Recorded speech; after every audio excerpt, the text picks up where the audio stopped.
हमारा टॉपिक है manufacture of caustic soda by Castner Kellner process.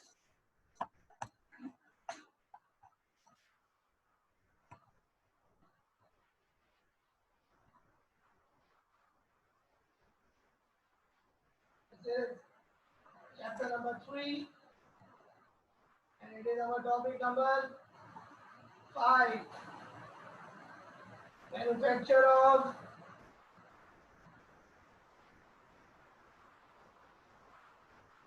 caustic soda by Kastner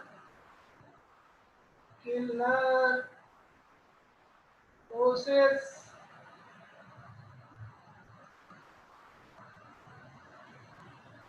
through the electrolysis of brine. Through the electrolysis of brine. तो जनाब हमारा ये topic है manufacture of caustic soda by Castner Kellner process through the electrolysis of brine. Caustic soda किसको कहते हैं? Caustic soda sodium hydroxide को कहते हैं, NaOH। NaOH एक आयनिक कंपाउंड है, इसको सोडा लई भी बोलते हैं और इसका दूसरा नाम है कास्टिक सोडा। देखो बेटा, सोडा का मतलब होता है सोडियम, सोडा का मतलब होता है सोडियम, और कास्टिक का मतलब होता है बर्निंग। क्योंकि कास्टिक सोडा से स्किन पे बर्निंग प्रोड्यूस होती है और स्किन कट भी जाती है, इसलिए हम इसको कास्टिक सोडा कहते हैं। और इसको बहुत एहतियात से इस्तेमाल करना चाहिए क्योंकि इससे स्किन पर बर्निंग इफेक्ट आता है। तो ये सोडियम हाइड्रोक्साइड हम बनाने जा रहे हैं और बनाएंगे इलेक्ट्रोलाइटिक प्रोसेस से, इलेक्ट्रोलिसिस से। जो रॉ मटेरियल हमें चाहिए वो है ब्राइन, और जो प्रोसेस है उसका नाम है कास्टर किलर प्रोसेस। बच्चों, ये इलेक्ट्रोलिसिस करने के हमारे पास दो तरीके हैं, एक का नाम है कास्टर किलर प्रोसेस और दूसरे का नाम है नेल्सन सेल प्रोसेस। थोड़ा सा रिएक्शंस डिफरेंट है, इलेक्ट्रोलिसिस थोड़ी सी डिफरेंट है, अदरवाइज प्रोडक्ट सेम है। तो बच्चों, जब हम NaOH बनाएंगे इलेक्ट्रोलाइटिक प्रोसेस से तो दो प्रोडक्ट हमारे पास और बनेंगे, हाइड्रोजन बनेगा और क्लोरीन भी बनेगी। इनको हम कहेंगे बाय प्रोडक्ट। तो आप देखिए कि मेन प्रोडक्ट के साथ दो अहम बाय प्रोडक्ट भी हमें मिल रहे हैं, हाइड्रोजन और क्लोरीन। ओके, तो जल्दी से इसे कॉपी करें, फिर मैं आपको आगे बढ़ाता हूं।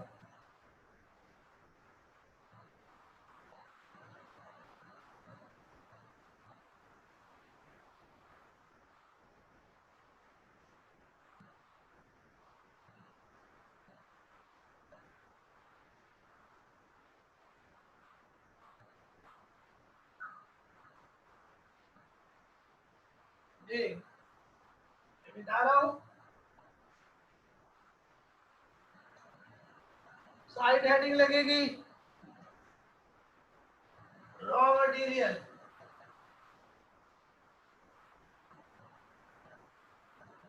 रॉ मटेरियल या फिर इलेक्ट्रोलाइट।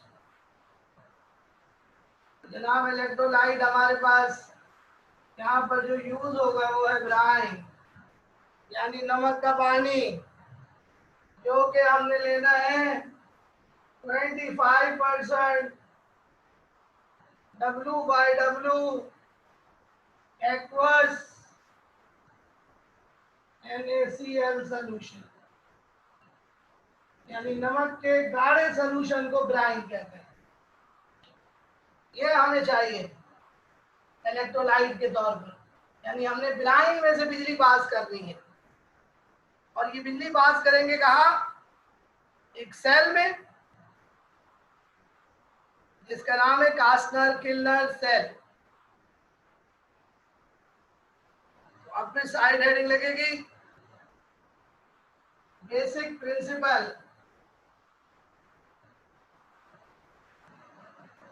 बेसिक प्रिंसिपल क्या है? Electrolysis. Electrolysis of brine. Brine की क्या करनी है? इलेक्ट्रोलिसिस करनी है। कहाँ करनी है? In electrolytic cell. उस इलेक्ट्रोलाइटिक सेल का नाम क्या है? Castner Kellner. Castner Kellner cell. तो इलेक्ट्रोलिसिस ऑफ ब्राइन करनी है इलेक्ट्रोलाइटिक सेल में, और इस सेल में हमने यूज करना है एक खास किस्म का कैथोड जिसका नाम है यूज मूविंग मर्क्यूरी कैथोड। यानी हमने मोबाइल कैथोड यूज करते हैं जो कि मर्क्यूरी का बना हुआ है।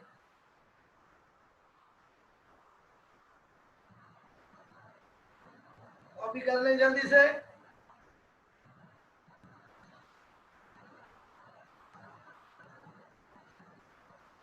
बेटा NaOH को सोडा नहीं कहते क्योंकि ये बहुत ही गाढ़ी सी इसका सलूशन बनता है, लई की तरह का गाढ़ा गाढ़ा सा।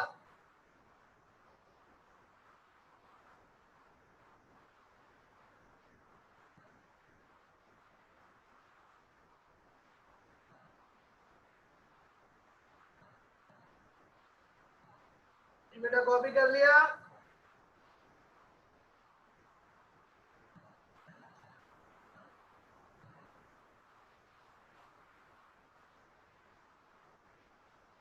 ओके।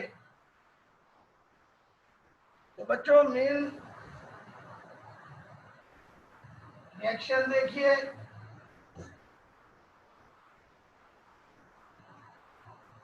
कंप्लीट रिएक्शन देखिए क्या होगा जब हम NaCl के सलूशन से इलेक्ट्रिक करंट पास करेंगे।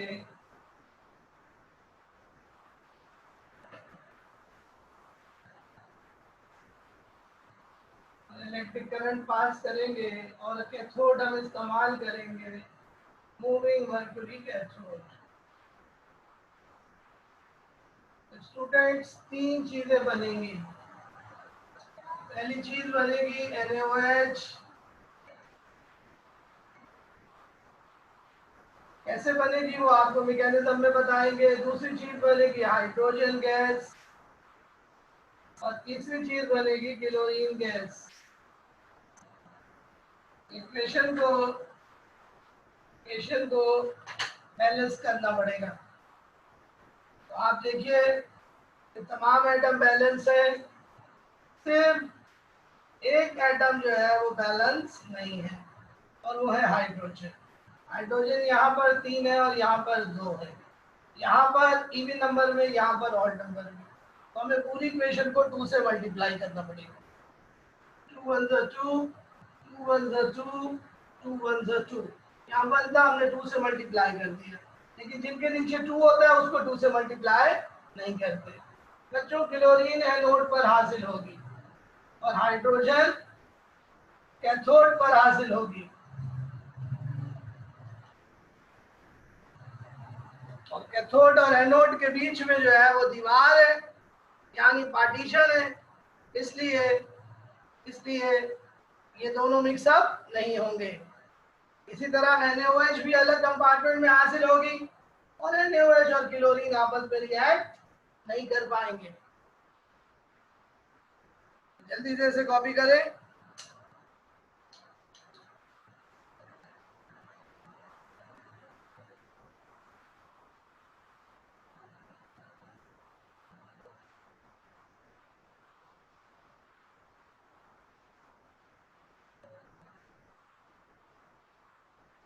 मेन इक्वेशन आपको दिखा दी हमने।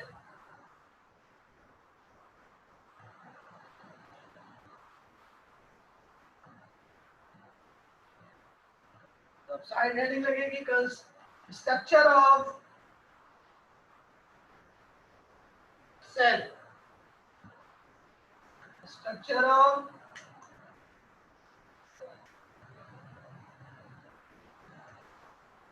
electrolytic cell, whose name is Kastner-Giller cell. तो बच्चों कास्टर-गिलर सेल में सबसे पहले कोई भी इलेक्ट्रोलाइटिक सेल होता है वो एक बर्तन पर मुश्तमिल होता है। इसी तरह जो हमारा कास्टर-गिलर सेल है वो भी एक लार्ज रेक्टेंगुलर स्टील टैंक पर मुश्तमिल होता है, जिसकी बॉटम में मरकरी की लाइनिंग होती है, line with mercury at the bottom, यानी जिसकी बॉटम में मरकरी फ्लो कर रहा होता है। Large rectangular steel tank lined with mercury at the bottom. Cell के 3 कंपार्टमेंट्स होते हैं। सेल के अंदर 3 कंपार्टमेंट्स होते हैं।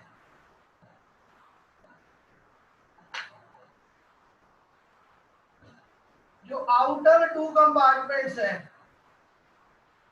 आउटर 2 कंपार्टमेंट्स यानी पहला और आखिरी compartments, outer 2 compartments are called soda cell, which are fitted, जिसमें लगे हुए होंगे fitted with graphite anode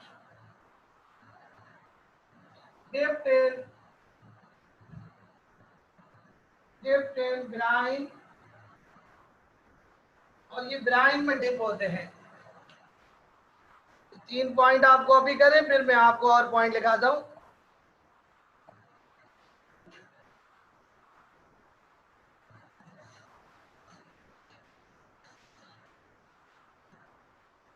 नहीं बेटा, NaOH ब्राइन थोड़ी है, NaCl का सोल्यूशन ब्राइन है बेटा। NaCl का कंसंट्रेटेड सोल्यूशन ब्राइन कहलाता है। जरा समझ गया बेटा?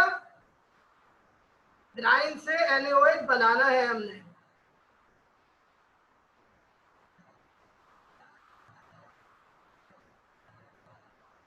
तो बच्चों, कास्टर-गिलर cell consist of large rectangular steel tank lined with mercury at the bottom. There are 3 compartments. Outer 2 compartments are called soda cell, fitted with graphite anodes dipped in brine. अब हमारे पास मिडिल कंपार्टमेंट बचेगा, जो मैं बताता हूँ आपको। पहले आप ये कॉपी कर लें।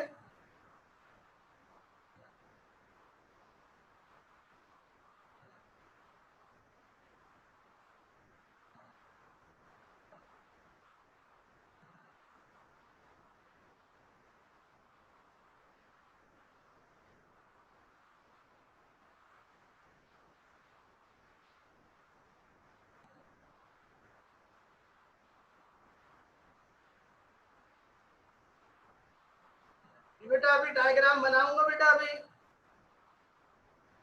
अभी डायग्राम बनाऊंगा। पहले आपको पार्ट्स बता दूं, फिर डायग्राम बनाऊंगा।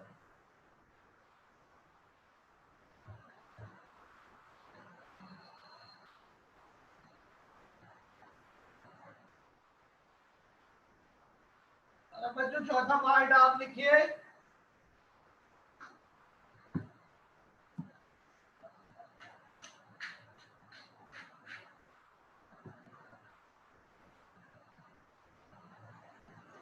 इसका नाम है मिडिल कंपार्टमेंट। मिडिल कंपार्टमेंट जो बीच का कंपार्टमेंट है, middle compartment is called denuder, is called denuder, containing iron और titanium cathode dipped in water. ये बेटा चौथा पार्ट हो गया। और आखिरी बात, पांचवी बात, सेल के बॉटम में एक इलेक्ट्रिक व्हील होता है, electric wheel eight the bottom, जिसकी मदद से मर्क्यूरी पूरे सेल में मूव करता है लेफ्ट टू राइट।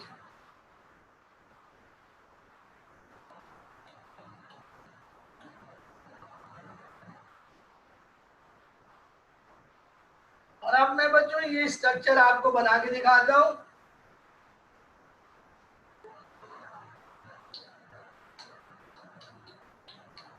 ये सारी चीजें डायग्राम से मैं बना के दिखाता हूं आपको। तो अब आप बोर्ड पर देखिए, डायग्राम बनेगी आहिस्ता आहिस्ता।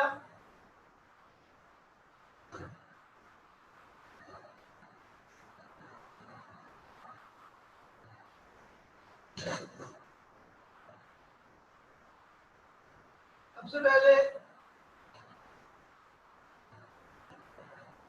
एक आउटर टैंक बनाएंगे।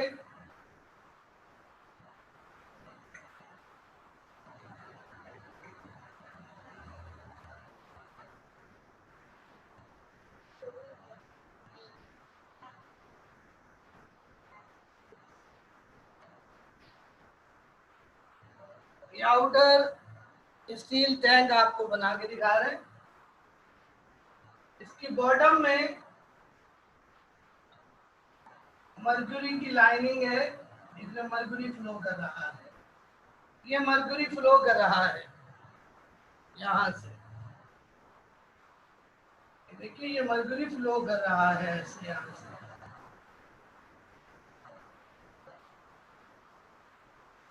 ये मर्क्यूरी है, मूविंग मर्क्यूरी।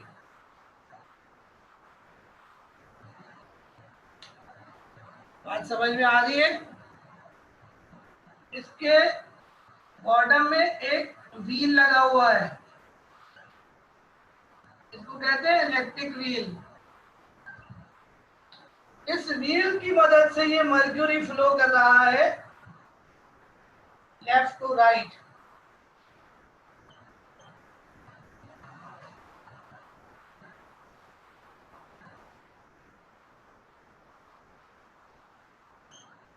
बैलेंस करने के लिए यहां पर हमें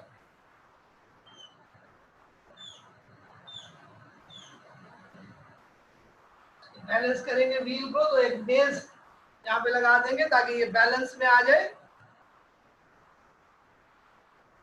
अब इस सेल को एक पार्टीशन के, दो पार्टीशन के जरिए तीन हिस्सों में डिवाइड किया गया है। ये देखिए ये एक पार्टीशन है,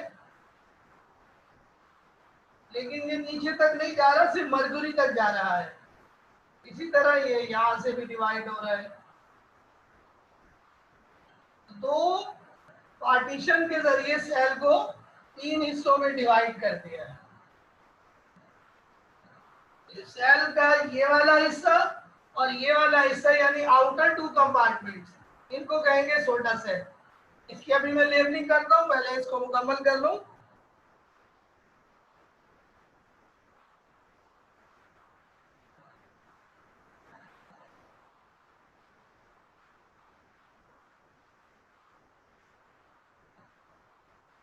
ये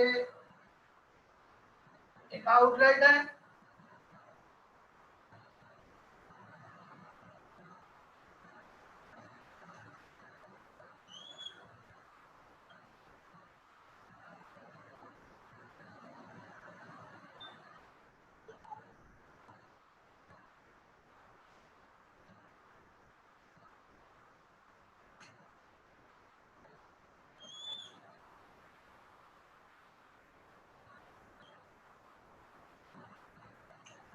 इतना मुख्तलिफ इनलेट्स और आउटलेट सेल के अंदर दिखानी है आपने।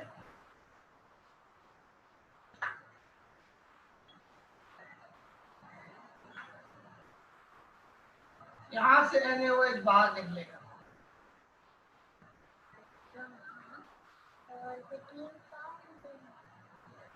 और अब यहाँ से मैं बनाऊंगा एक रॉड, अंदर डालूंगा यहाँ पर। इधर देखिए कि रॉड देखिए, ये ग्रेफाइट का एनोड है।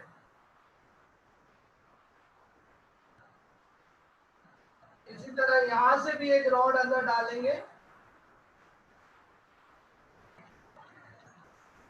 जो ग्रेफाइट का एनोड है। इसको हम बैटरी से कनेक्ट कर देंगे। क्योंकि ये एनोड है तो एनोड को बैटरी के पॉजिटिव सिरे से जोड़ देंगे।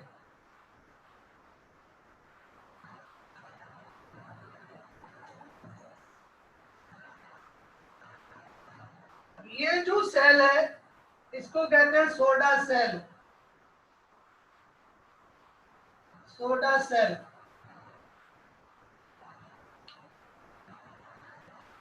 और इसको भी कहते हैं सोडा सेल। यानी outer two compartments are called soda cell having graphite. Graphite, ये ग्रेफाइट का क्या है? एनोड। ग्रेफाइट एनोड, ये भी क्या है? Graphite anode. और ये ग्रेफाइट एनोड डिप है किसमें? ब्राइन में, उल्टे हाथ पर। ये ब्राइन है।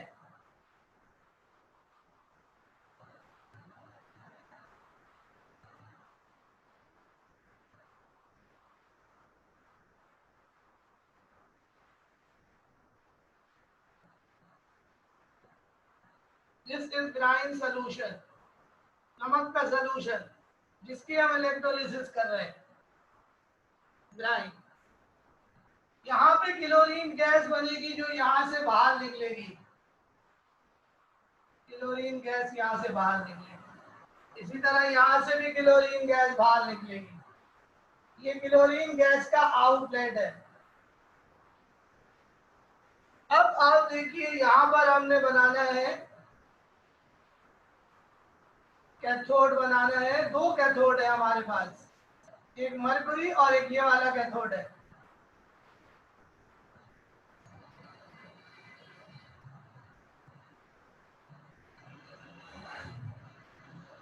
ये रॉड्स है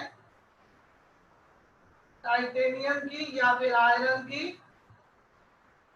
ये रॉड्स है किसकी? टाइटेनियम की या फिर आयरन की। और ये डिप है वाटर में।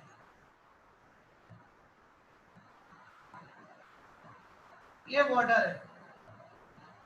और इस पूरे सेल को कहते हैं डीनूडर। जो बीच वाला कंपार्टमेंट है इसको कहते हैं डीनूडर। और ये डिप है टाइटेनियम के कैथोड में। और यहां से निकलेगी हाइड्रोजन गैस, कैथोड के ऊपर निकलेगी, जो बाहर से हम इस आउटलेट के जरिए बाहर निकाल लेंगे। ये है जनाब पूरा हमारा caster Kellner cell.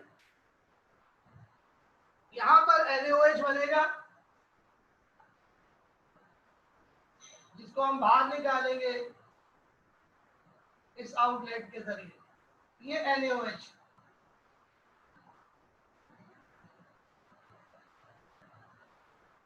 So this is complete diagram of Caster Giller cell. आप इसको कॉपी करें जल्दी से।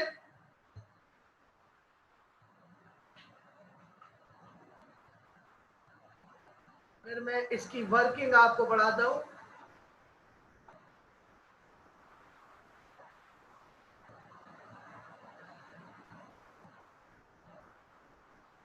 तो बेटा समझ में आ गई वर्किंग? आपको इसकी स्ट्रक्चर समझ में आ गया?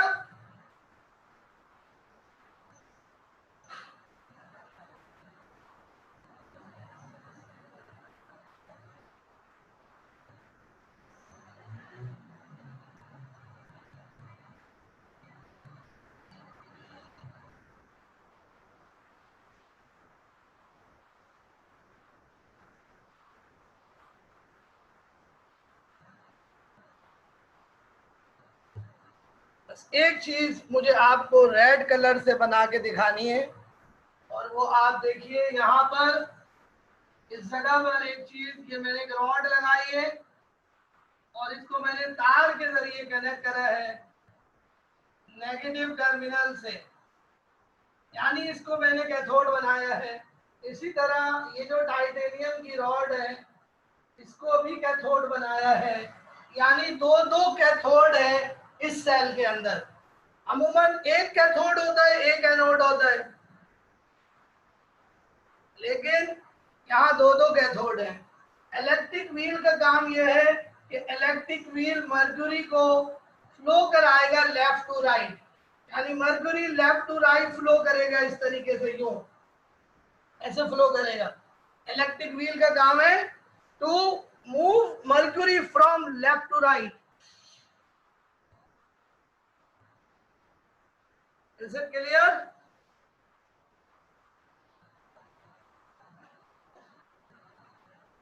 तो ये है डायग्राम ऑफ कास्टर-किल्लर सेल।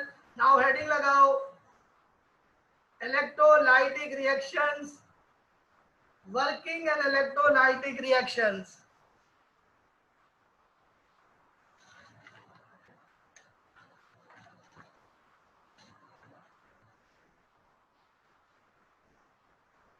ये बता रहा हूं मैं।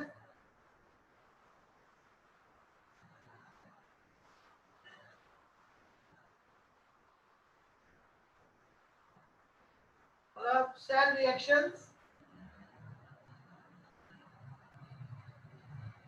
यानी सेल में होने वाले chemical reactions, also called electrolytic reactions.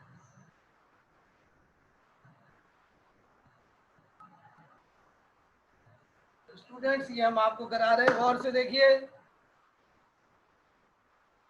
सबसे पहले हेडिंग लगेगी आयोनाइजेशन।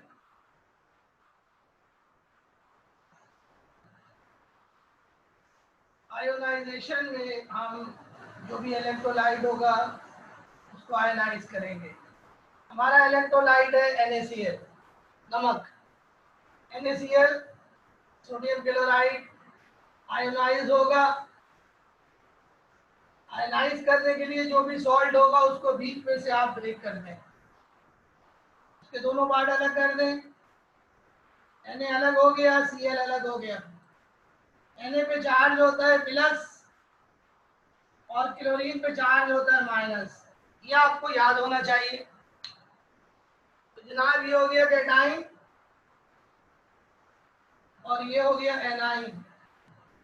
अब हम जब करंट पास करेंगे तो कैटाइन कैथोड की तरफ मूव करेगा, एनाइन एनोड की तरफ मूव करेगा।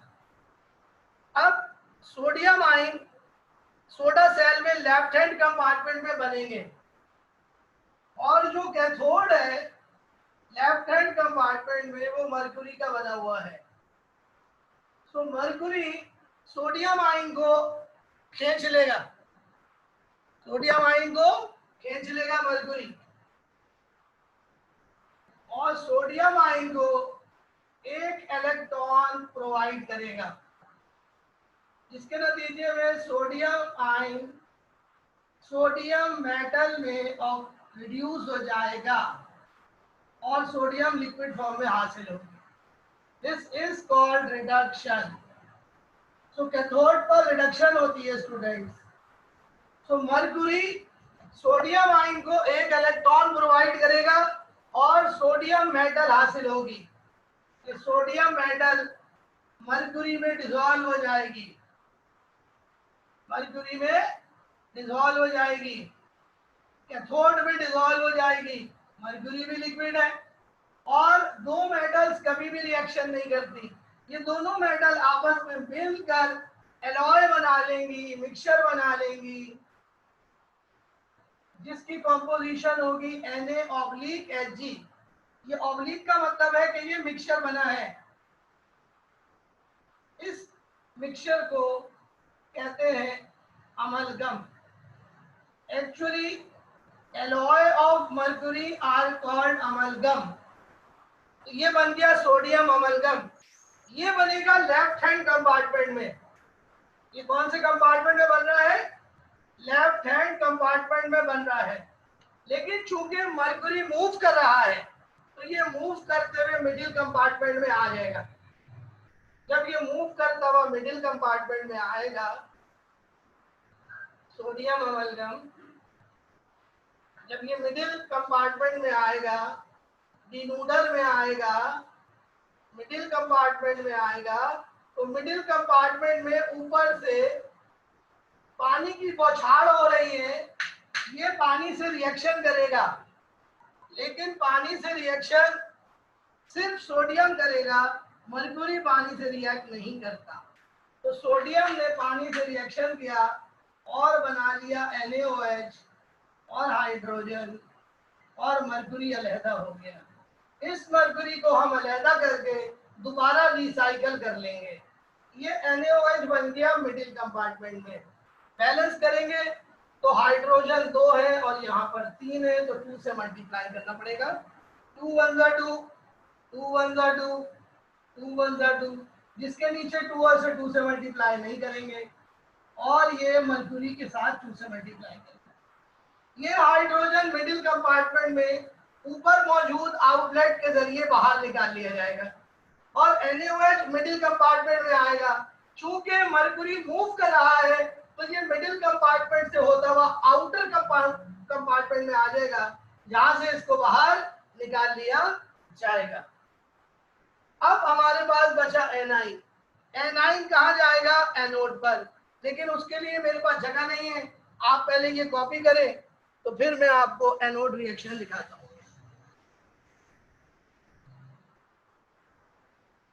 ये कंप्लीट इलेक्ट्रोलाइटिक रिएक्शंस हैं आपके कास्ट प्रोसेस के। इलेक्ट्रिक व्हील के सामने मैंने बेटा उसको बैलेंस करने के लिए टेबल बनाई है। एल्सा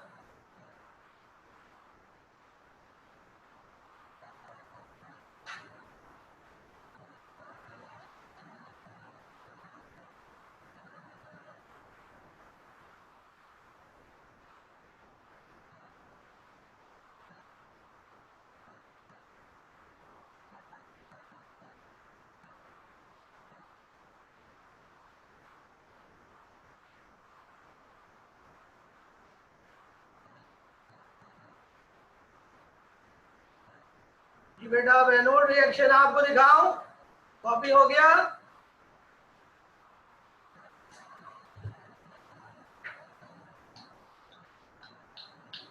एनोड रिएक्शन आपको दिखाता हूं। यहाँ ऊपर एनोड पर Cl नेगेटिव जाएगा। एनोड रिएक्शन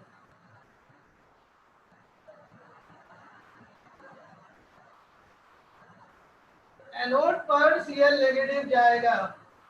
Cl नेगेटिव के पास इलेक्ट्रॉन सरप्लस है, ये अपने सरप्लस इलेक्ट्रॉन लूज करेगा और क्लोरीन एटम में ऑक्सीडाइज हो जाएगा by the loss of 1 electron. This is known as oxidation. Anode पर ऑक्सीडेशन होती है हमेशा।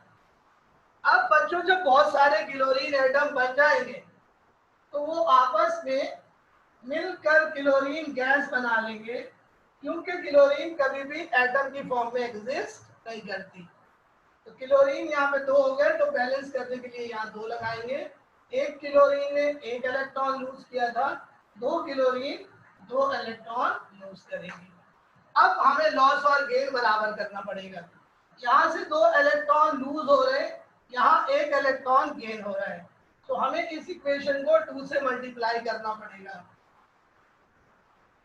इसी तरीके से हमें इस इक्वेशन को भी 2 से मल्टीप्लाई करना पड़ेगा। जो कि सोडियम 2 हो गए तो यहाँ भी 2 होना चाहिए। अब चूंकि ये पूरा सोडियम भी 2 हो गए, सोडियम आयन, क्लोराइड आयन भी 2 हो गए, तो जो आयोनाइजेशन की इक्वेशन थी उसको भी 2 से हमें मल्टीप्लाई करना पड़ेगा। तो पहली वाली इक्वेशन थी उसको भी 2 से मल्टीप्लाई करना पड़ेगा, यानी NaCl ionizes to Na positive NCl negative। इस इक्वेशन को भी 2 से मल्टीप्लाई करना पड़ेगा ताकि पूरी इक्वेशन ओवरऑल बैलेंस हो जाए। तो ये था जनाब कास्टर किल्लर सेल का कंप्लीट जायजा इलेक्ट्रोलाइटिक रिएक्शन के साथ। बेटा 2 से मल्टीप्लाई इसलिए किया क्योंकि हमें लॉस और गेन ऑफ इलेक्ट्रॉन बराबर करना है। ये चूंकि रिडॉक्स रिएक्शन है, रिडॉक्स रिएक्शन में लॉस और गेन इक्वल होते हैं। अगर इक्वल ना हो तो हम मल्टीप्लाई करके इक्वलाइज करते हैं, इसलिए हमने 2 से मल्टीप्लाई किया।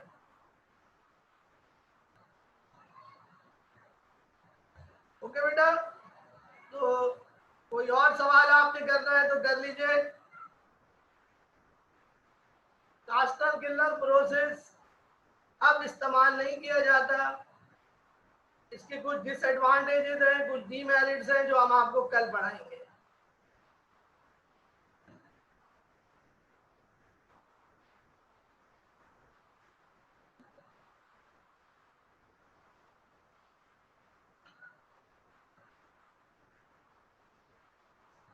Any question please ask.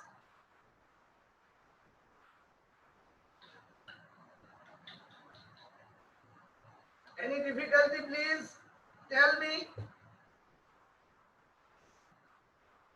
Good जरा समझ में आ गया बेटा आपको?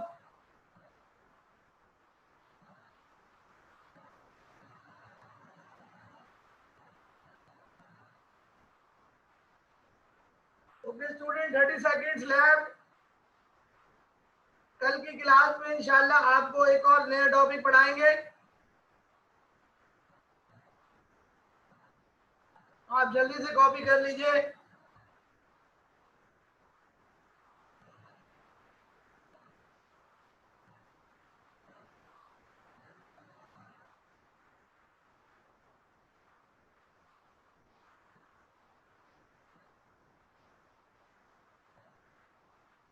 ओके स्टूडेंट्स, तो आज की क्लास यहाँ पे वाइंड अप होती है। इंशाल्लाह कल नए लेक्चर में नए टॉपिक के साथ आपको पढ़ाएंगे नया टॉपिक। इस टॉपिक में आप इस टॉपिक को घर जाके पूरा रीड करें। कोई भी प्रॉब्लम हो कल मुझसे फिर दोबारा आप पूछ सकते हैं।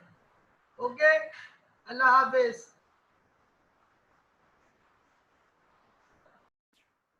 आज हम आपको कास्टर किल्लर सेल की मेरिट्स और डीमेरिट्स पढ़ाएंगे। तो आप सब लोग बोर्ड पर देखिए, हम लोग क्लास स्टार्ट कर रहे हैं अपनी। So look at the board.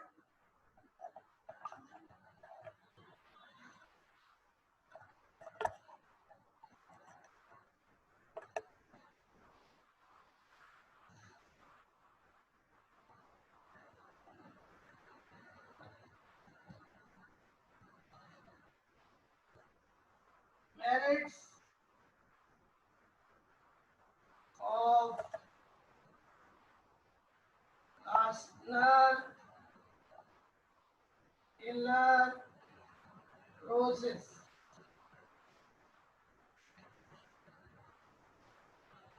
बच्चों कल कास्टर किल्लर प्रोसेस आपको पढ़ाया था, आज हम आपको इसकी मेरिट्स पढ़ाएंगे और डीमेरिट्स पढ़ाएंगे। तो पहले इसकी मेरिट्स आपको पढ़ा रहे हैं, तो पहला पॉइंट आपको लिखवा रहे हैं। It is a rapid and very efficient process। बच्चों कास्टर किल्लर प्रोसेस एक बहुत ही तेज और एफिशिएंट प्रोसेस है, गिविंग प्रोडक्ट्स ऑफ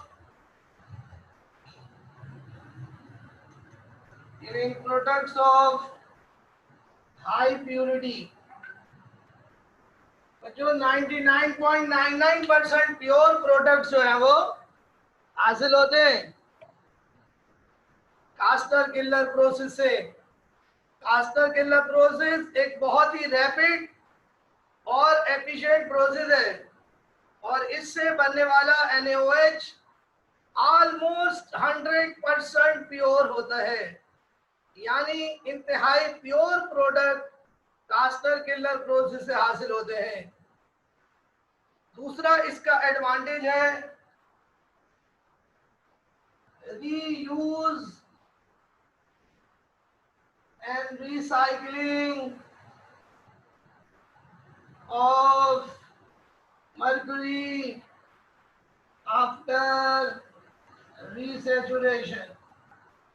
बच्चों, जैसा कि आपको याद है कि मर्क्यूरी जो है वो रीजनरेट हो गया था इस प्रोसेस में, मर्क्यूरी रीजनरेट हो गया था इस प्रोसेस में। सो मर्क्यूरी को हम दोबारा मर्क्यूरी के साथ रीसैचुरेट करके इसको रीयूज कर सकते हैं, रिसाइकल कर सकते हैं। इस तरह हमें कैथोड बार बार नहीं खरीदना पड़ेगा और हमारा कैथोड जो है वो खराब नहीं होगा और वो डीके नहीं होगा। सो मर्क्यूरी को हम बार बार रीसैचुरेशन के जरिए रिसाइकल कर सकेंगे, रीयूज कर सकेंगे। और तीसरी और सबसे इंपॉर्टेंट बात, Na positive ions are discharge। Discharge का मतलब है टू गेट न्यूट्रल, यहां पे मतलब है to reduce.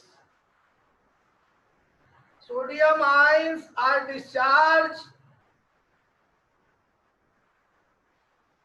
in preference to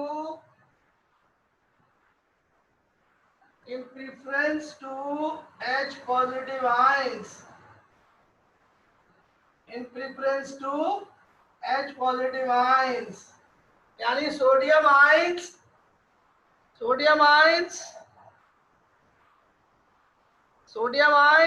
H positive ion के मुकाबले में पहले रिड्यूस होते हैं। क्यों? because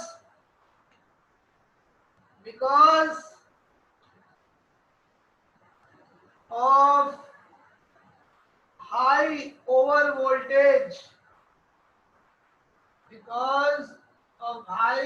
voltage, असल में सोडियम आयंस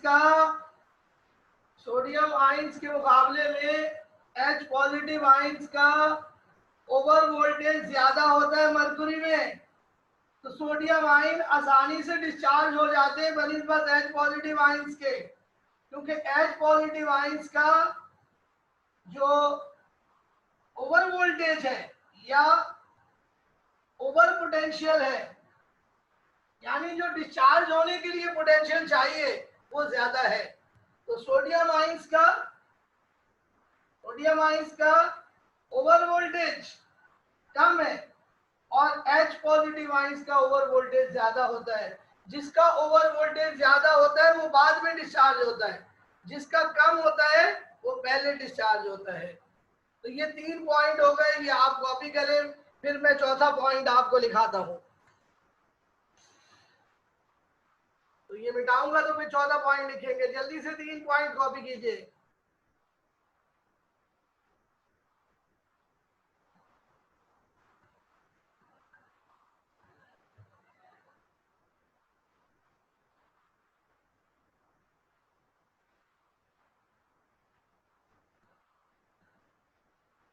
हम लोग आपको पढ़ा रहे हैं मेरिट्स ऑफ कास्टर-गिल्लर प्रोसेस।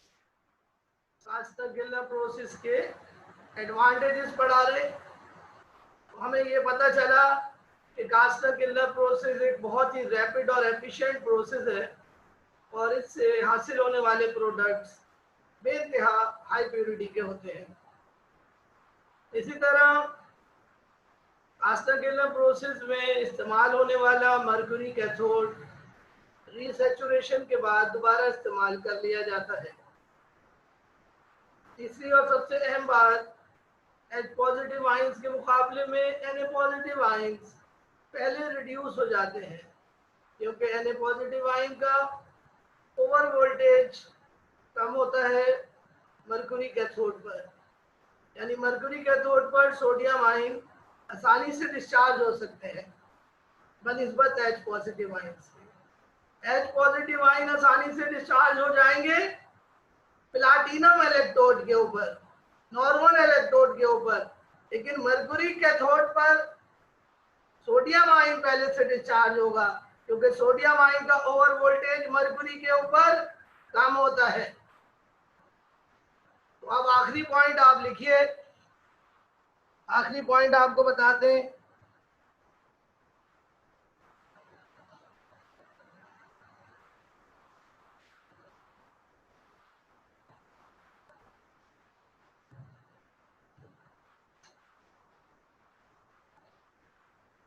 आखिरी पॉइंट आपको बताते हैं, the possible reaction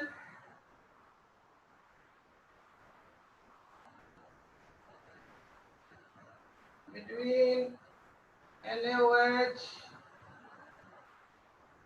and chlorine is avoided. The possible reaction between NaOH and chlorine is avoided by obtaining them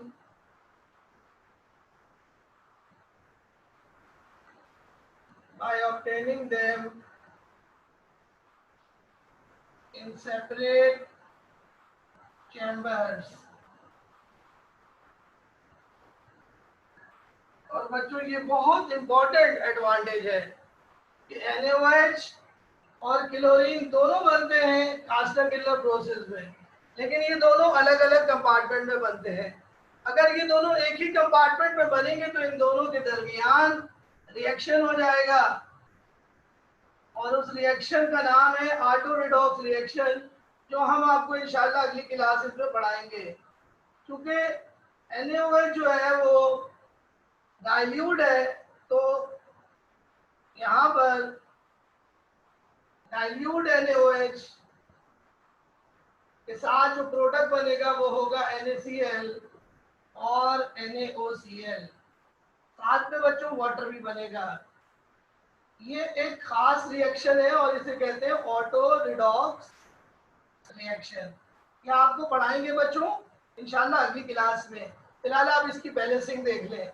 sodium 2 है तो यहाँ 2 लगा दीजिए, क्लोरीन 2 है तो यहाँ पर भी 2 है, हाइड्रोजन 2 हो गए तो यहाँ पर भी 2 है। तो आपने देखा कि NaOH और क्लोरीन आपस में रिएक्शन करके NaOCl बना लेंगे, जो कि एज एन इम्प्योरिटी हमारे NaOH में शामिल हो जाएगा। इस तरह हमारा NaOH प्योर नहीं रहेगा। इसी तरह अगर यहाँ पे कॉन्सेंट्रेटेड NaOH अगर हुआ बिल्कुल, अगर NaOH कॉन्सेंट्रेटेड फॉर्म में हुआ तो यहाँ NaOCl नहीं बनेगा, फिर यहाँ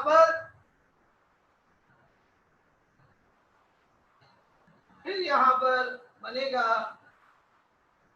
NaClO3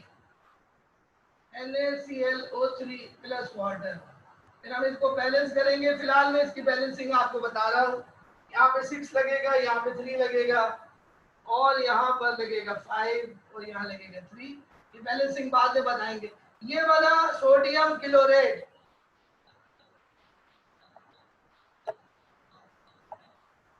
सोडियम क्लोरेट ये भी इम्प्योरिटी के तौर पर बनेगा, ये भी इम्प्योरिटी के तौर पर बनेगा अगर NaOH कंसंट्रेटेड हुआ। लेकिन बच्चों ये रिएक्शन नहीं हो पाएगा, ये रिएक्शन नहीं हो पाएगा कास्टर-किल्लर सेल में। क्यों नहीं हो पाएगा?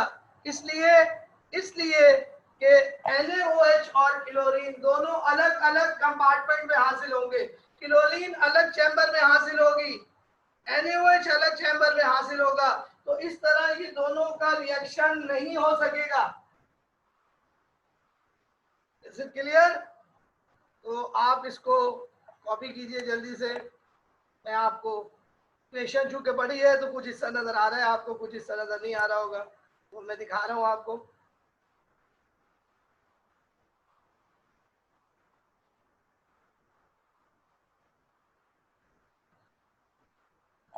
बच्चों इसका नाम है सोडियम हाइपोक्लोराइड और इसका नाम है सोडियम क्लोरेट। ये इम्प्योरिटीज है, ये इम्प्योरिटीज हमारे NaOH को इम्प्योर बना देंगी, इसलिए ये रिएक्शन रोकना जरूरी है, और कास्टर-किल्लर सेल में ये रिएक्शन हम रोक लेते हैं।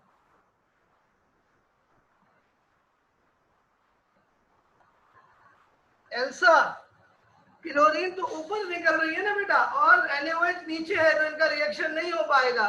और क्लोरीन जो है वो सारी की सारी पहले चैम्बर में निकल चुकी है, बहुत थोड़ी बहुत NaOH वाले चैम्बर में है, तो इनका रिएक्शन नहीं हो सकेगा। Good question Elsa, Elsa good question, शाबाश, नाइस, इट मीन्स समझ के पढ़ रही हो, very good.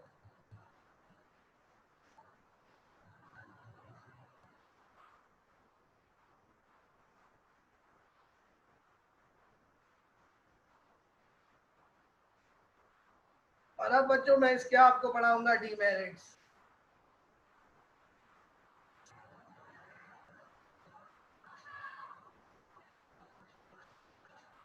Master killer process के अब मैं पढ़ा रहा हूं आपको डीमेरिट्स, यानी डिसएडवांटेजेस। बच्चों दो डीमेरिट्स है।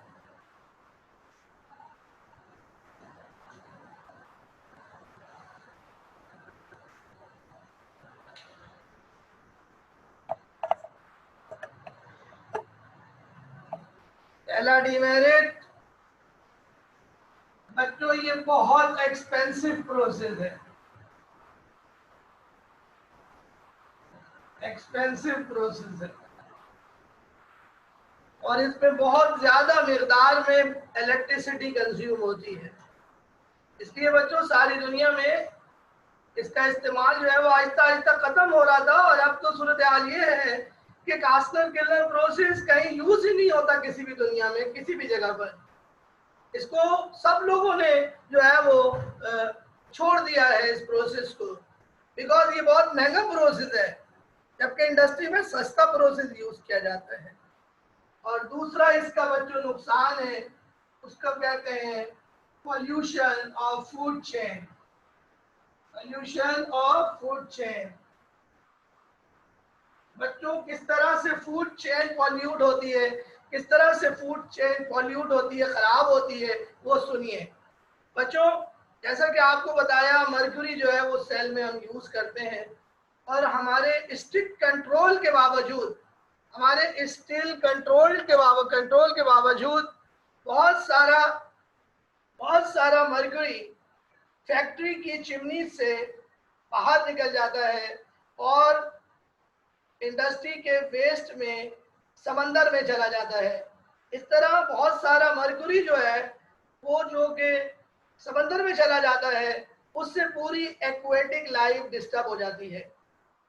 वो इस तरीके से कि वो मर्क्यूरी एक्वेटिक एनिमल्स खाते हैं, यानी मछलियां खाती हैं, झींगे खाते हैं, और जब वो एक्वेटिक एनिमल्स यानी फिशेस और झींगे प्रॉन्स हम लोग खाते हैं, इंसान खाते हैं, तो वो सारा मर्क्यूरी जो उनके जिस्म में होता है वो सारा इंसानों में मुंतकिल हो जाता है। इस तरह पूरी फूड चेन डिस्टर्ब हो जाती है। इस अमल को कहते हैं पॉल्यूशन ऑफ फूड चेन। क्या कहते हैं? Pollution of food chain. So these are two demerits of caster killer process. It is expensive process, consumes large amount of electric current, and it pollutes the food chain. In spite of strict control, some mercury vapors are leaked into the seawater, where it is consumed by aquatic animals, which are then eaten by animals, thereby contaminating the whole food chain. So इस process को अब खत्म कर दिया है सारी दुनिया में, और इसकी जगह एक नया प्रोसेस जो है वो इंट्रोड्यूस कराया गया है, और उसका नाम है गिब्स डायफ्राम प्रोसेस। ये नया प्रोसेस जो है वो अब कास्टर किलर सेल की जगह यूज किया जा रहा है। तो स्टूडेंट ये था हमारा आज का पहला टॉपिक जो यहाँ पर खत्म हुआ। तो आपको हमने मेरिट्स भी पढ़ा दी और डीमेरिट्स भी पढ़ा दी। अब हम NaOH का दूसरा तैयारी का मेथड आपको पढ़ाएंगे, तो आप ये जल्दी से कॉपी कर लें।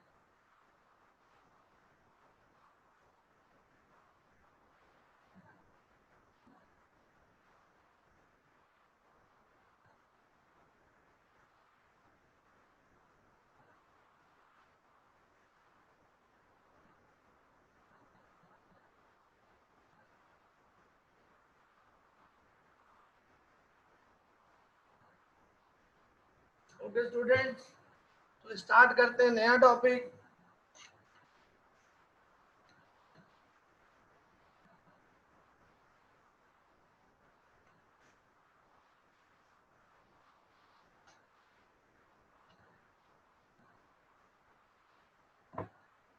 ये हमारा टॉपिक है chapter number 3, topic number I think it is 7 topic, manufacture of caustic soda. हम चाहे तो इसकी जगह क्लोरीन भी बना सकते हैं इस प्रोसेस से। मैन्युफैक्चर ऑफ कास्टिक सोडा और chlorine by Nelson cell process.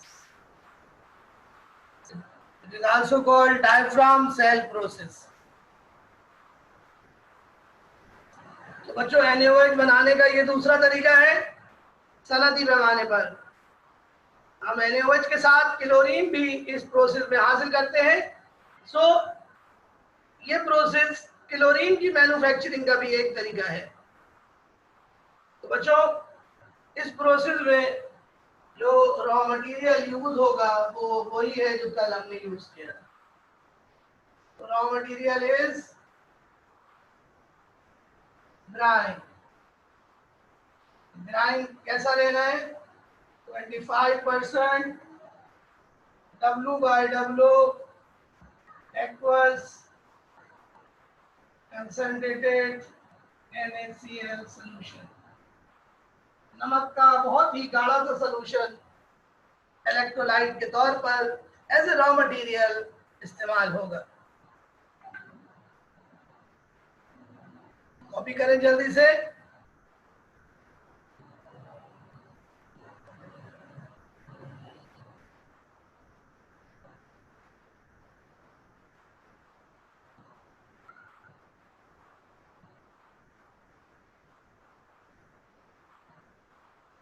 और बच्चों फिर उसके बाद बेसिक प्रिंसिपल।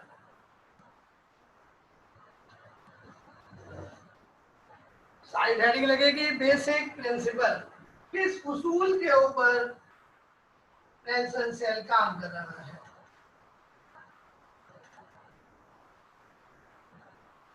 जो बेसिक प्रिंसिपल वही है जो कल आपको पढ़ाया था, यानी electrolysis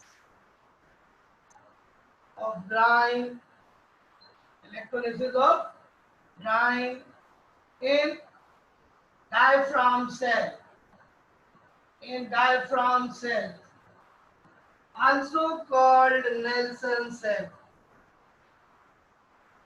using perforated steel cathode। इस पे जो कैथोड इस्तेमाल करेंगे वो परफोरेशन वाला होगा, उसमें पोर्स होंगी बारीक बारीक।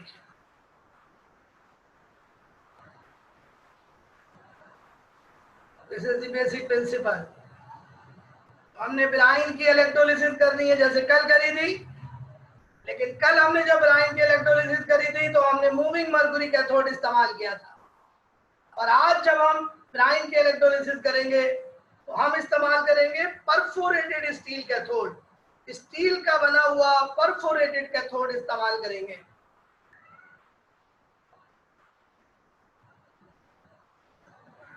तो ये मैं बताता हूं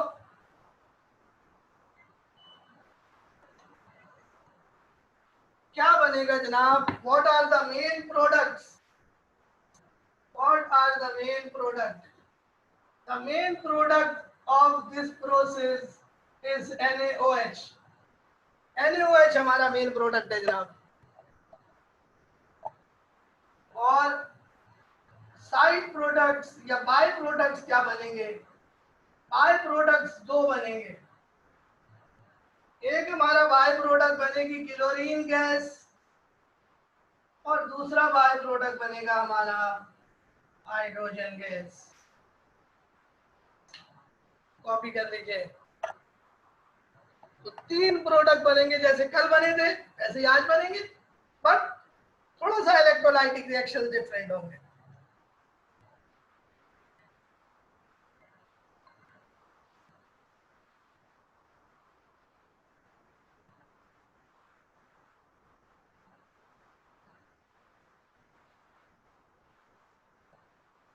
आप इसका मेन रिएक्शन देख लीजिए क्या होगा, किस तरीके से इलेक्ट्रोलिसिस होगी। मेन रिएक्शन कंप्लीट इलेक्ट्रोलिसिस का रिएक्शन। जब हम बच्चों नमक के सॉल्यूशन से इलेक्ट्रिक करंट पास करेंगे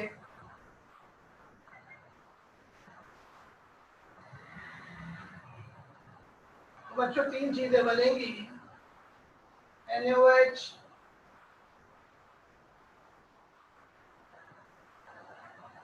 हाइड्रोजन गैस और क्लोरीन गैस। बैलेंस करने के लिए बच्चों हमें 2 से मल्टीप्लाई करना पड़ेगा कल की तरह। 2 1 2 2 1 2 एंड 2 1 2। लेकिन बच्चों जिसके नीचे 2 होता है उसको 2 से मल्टीप्लाई नहीं करते, ये आपको मालूम है। ऐसी इक्वेशन को हम ईवी नॉट इक्वेशन कहते हैं, जिसमें हम डायटोमिक मॉलिक्यूल को 2 से मल्टीप्लाई नहीं करते। तो 3 प्रोडक्ट आपके सामने बने हुए हैं।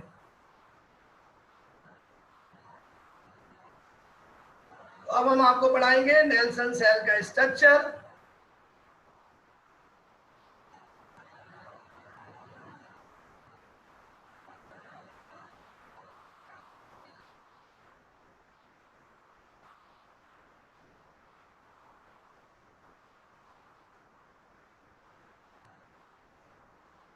ये मैं मिटा रहा हूं और अब आप हेडिंग लगा लें, स्ट्रक्चर ऑफ नेल्सन सेल।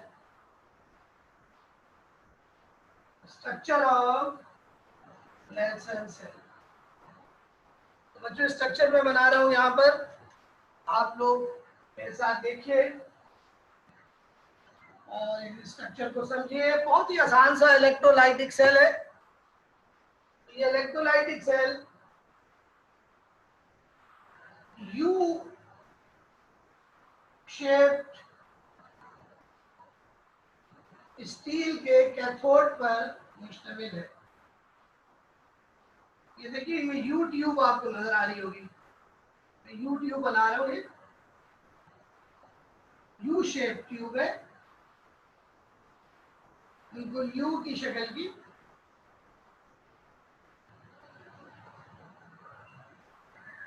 ये यू की शक्ल की जो ट्यूब है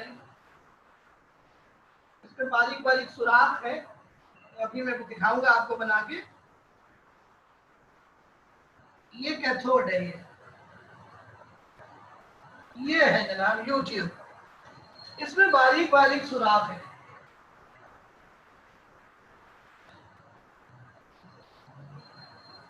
ये स्टील की बनी हुई है और इसको हम बैटरी के नेगेटिव टर्मिनल से जोड़ देंगे।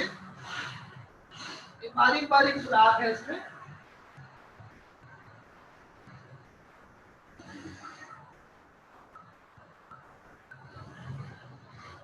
इसको कहते हैं perforated steel cathode. Perforated steel cathode. इसके अंदर की तरफ एक बारीक सी लाइनिंग है जो कि एस्बेस्टोस नामी केमिकल की बनी हुई है। एस्बेस्टोस कैल्शियम और मैग्नीशियम का एक मिनरल है। ये पोरस होता है। ये देखिए ये लाल रंग की मैंने लाइनिंग आपको दिखाई है, इसको कहते हैं डायफ्राम, दीवार। ये दीवार कैथोड और एनोड के बीच में है। कैथोड तो मैंने बना दिया है, एनोड में अभी बना रहा हूं।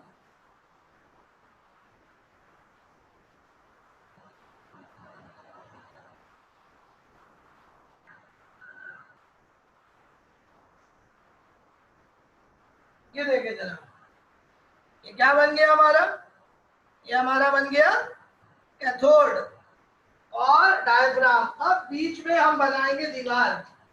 ये दीवार हम बना रहे हैं आपके सामने, ये दीवार बना रहे हैं आपके सामने। पहले दीवार बनाने से पहले हमें यहाँ पर एक, ये दीवार हम बना रहे हैं, दीवार बना दी हमने।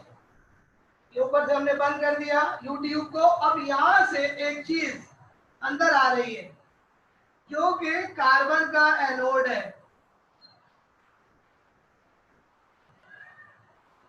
ये देखिए, ये कार्बन का एनोड है काले रंग का जो मैंने बनाया है।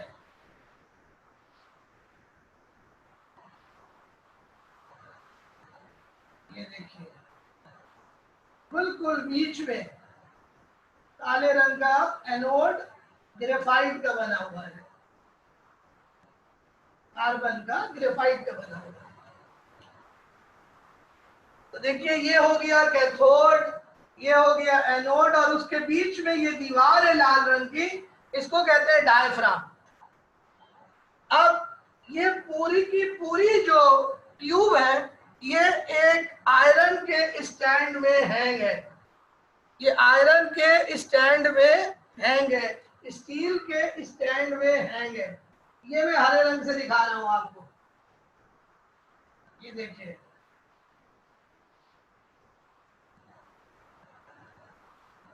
ये देखिए, ये पूरा स्टील टैंक आपको दिखा रहा हूं हरे रंग से।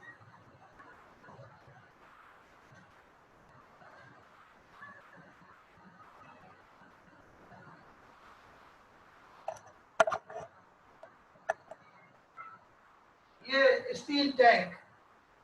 अब इसके अंदर बहुत सारे इनलेट्स हैं, आउटलेट्स हैं, वो आपको दिखाऊंगा मैं। वो सबसे पहले आप देखिए कि यहाँ पर यू ट्यूब में एक अंदर आने का रास्ता है। ये देखिए, ये एक अंदर आने का रास्ता है। अंदर आने के रास्ते को कहते हैं इनलेट। यहाँ से कुछ अंदर आएगा, सेल में अंदर डालेंगे। क्या डालेंगे वो मैं बताता हूँ अभी आपको। इसी तरीके से एक रास्ता यहाँ पर और है जो कि बाहर निकलने का रास्ता है। यहाँ से कुछ बाहर निकलेगा। क्या बाहर निकलेगा वो मैं अभी बताता हूँ आपको। पहले बाहर निकलने का रास्ता दिखा दूं। इसको कहेंगे आउटलेट। आउटलेट में एरो बाहर की तरफ होगा, इनलेट में एरो अंदर की तरफ होगा। और यहाँ पर भी जहाँ बाहर की तरफ सेल के बाहर एक आउटलेट है।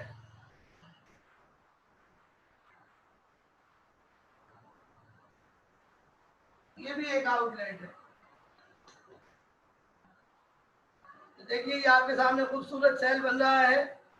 एक आउटलेट यहाँ पर है, एक आउटलेट यहाँ पर है, और इस यू ट्यूब के नीचे एक बर्तन है, एक बर्तन रखा हुआ है जिसपे कुछ कलेक्ट होगा।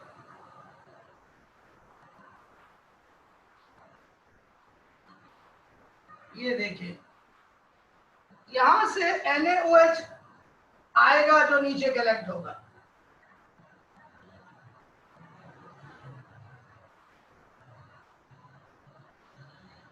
ये NaOH कलेक्ट होगा यहाँ से, और ये NaOH फिर यहां से हम बाहर निकाल लेंगे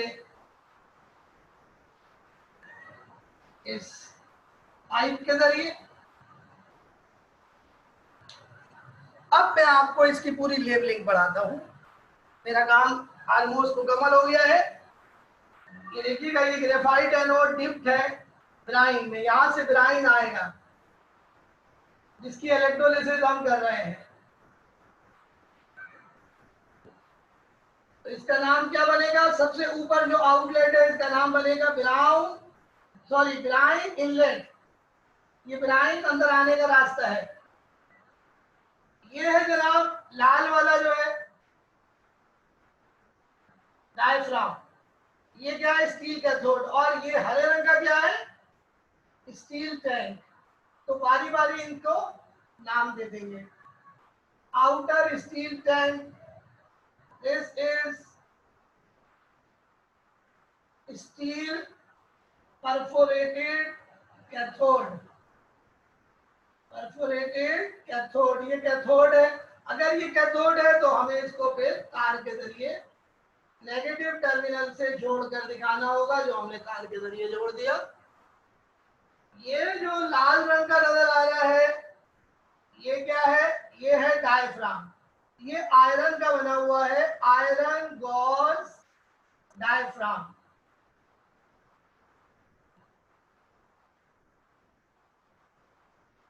ये क्या है, ब्राइन, ब्राइन सोल्यूशन। और बीच में ये काले रंग का क्या है, ग्रेफाइट का एनोड, ग्रेफाइट का एनोड। अगर ये एनोड है तो हमें इसे बैटरी से कनेक्ट करना होगा, तार के जरिए हम इसको पॉजिटिव सिरे से बैटरी के जोड़ के दिखा देंगे। इस तरह ये कनेक्शन सारे मुकम्मल हो गए। यहां से बच्चों ये इनलेट है, यहां से हम स्टीम एंटर करेंगे, इसको कहेंगे स्टीम इनलेट। असल में जब ये प्रोसेस होगा तो ये जो सुराख है कैथोड के, ये भर जाएंगे, यानी फिलअप हो जाएंगे। तो हम स्टीम दाखिल करेंगे तो स्टीम से ये सुराख दोबारा से खुल जाएंगे। ये जो नीचे बर्तन नजर आ रहा है इसका नाम है कैच बेसिन, जिसमें हम NaOH को कलेक्ट करेंगे। और यहाँ पे दो इनलेट्स और आउटलेट्स आपको नजर आ रही है। जो ऊपर वाली आउटलेट है उसका नाम है क्लोरीन आउटलेट, और जो नीचे वाली आउटलेट है उसका नाम है हाइड्रोजन आउटलेट। तो बच्चों क्लोरीन यहां पर बनेगी एनोड पर, और हाइड्रोजन आयन कैथोड पर बनेंगे।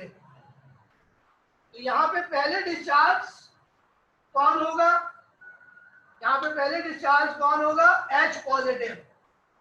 ये मैं आपको दिखाता हूं, ब्राइन के आयन Na पॉजिटिव और Cl नेगेटिव। ये Na पॉजिटिव कैथोड पर मूव, ये Cl नेगेटिव एनोड पर मूव करेगा, एनाइन, एनाइन एनोड पर मूव करेगा, कैटाइन कैथोड पर मूव करेगा। लेकिन Na पॉजिटिव यहाँ पर मूव नहीं कर पाएगा, क्योंकि यहाँ पे दो आयन्स और भी हैं, H पॉजिटिव और OH नेगेटिव।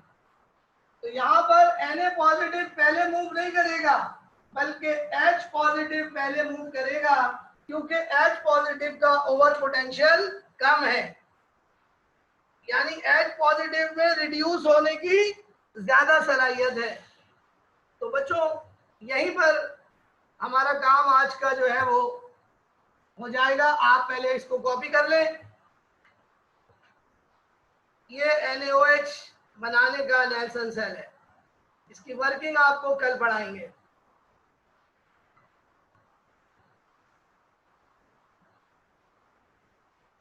तो जल्दी से कॉपी कर लें इसे, और कोई सवाल पूछना है तो पूछ लें। Any question please ask.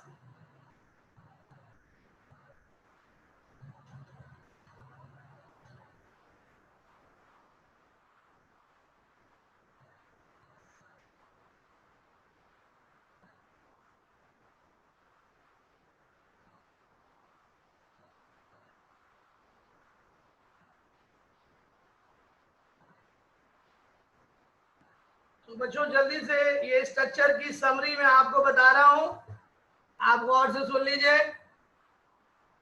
Nelson cell consist of outer steel tank,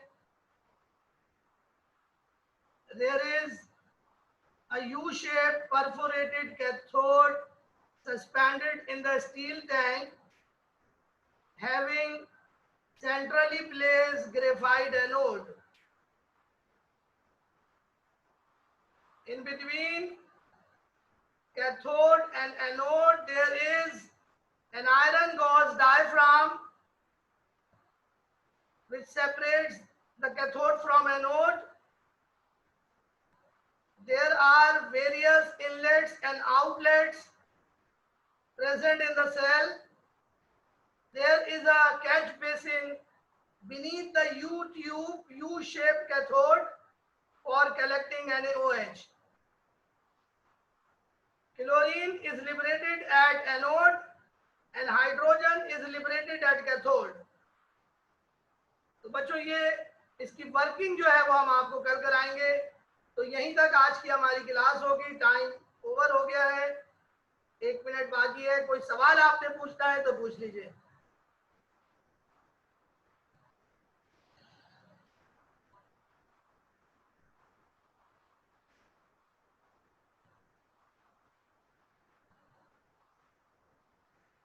ठीक है स्टूडेंट्स, एनी क्वेश्चन प्लीज। तो बच्चों मेरी तरफ से आपको एक दफा फिर जश्न आज़ादी की मुबारकबाद। खूब धूमधाम से जश्न आज़ादी मनाइए और आज़ादी की कदर कीजिए। ये आज़ादी बहुत ही कुर्बानियों के बाद हमारे बुजुर्गों ने हासिल की है। तो वेलकम। कल ऑफ है बेटा, कल ऑफ है, ठीक है। तो हैप्पी इंडिपेंडेंस डे अगेन। अल्लाह हाफिज, टेक केयर।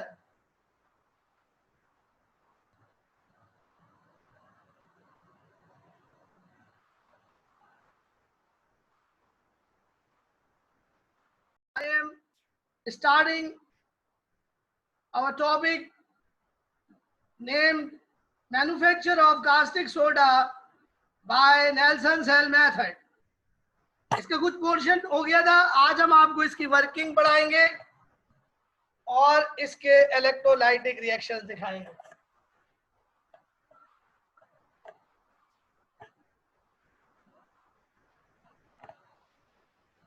ओके स्टूडेंट्स, तो मैं आपको सबसे पहले वर्किंग पढ़ाता हूँ।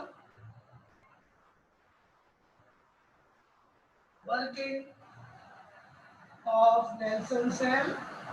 हमारा टॉपिक चल रहा है मैन्युफैक्चर ऑफ कास्टिक सोडा और chlorine by Nelson cell method.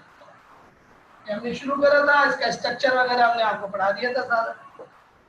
आज हम आपको इसकी वर्किंग पढ़ाएंगे। तो वर्किंग सुनिए गौर से।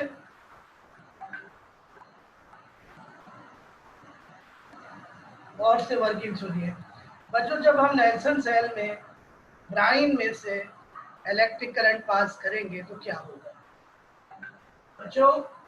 जब हम नेल्सन सेल में ब्राइन में से करंट पास करेंगे तो ब्राइन अपने आयन पे टूट जाएगा, Na पॉजिटिव में और Cl नेगेटिव में।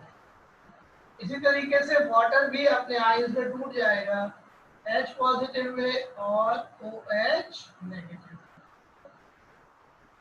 ये दोनों आयन्स हमारे पास बनेंगे। ये ब्राइन के आयन्स हैं और ये आयन्स है वाटर के। अब बच्चों ये कैटाइन है, ये एनाइन है, ये कैटाइन है और ये एनाइन। अब आप देखें हमारे पास दो कैटाइन्स हैं और दो एनाइन्स हैं। तो अब इन दोनों कैटाइन्स के अंदर रेस लगेगी, दोनों एनाइन्स पे रेस लगेगी कि पहले कौन कैथोड पर पहुंचेगा। देखिए आपको पता है कैटाइन कैथोड पे पहुंचता है और एनाइन एनोड पर मूव करता है और इस मूवमेंट को इलेक्ट्रोलिसिस कहते हैं। तो जब हम करंट गुजारेंगे तो दो आयन जो है वो कैथोड पर पहुंचेंगे। कौन कौन से दोनों आयन्स? Na पॉजिटिव और H पॉजिटिव, ये दोनों कैथोड पर मूव करेंगे। लेकिन इन दोनों में से पहले कोई एक पहुंचेगा। पहले कौन पहुंचेगा?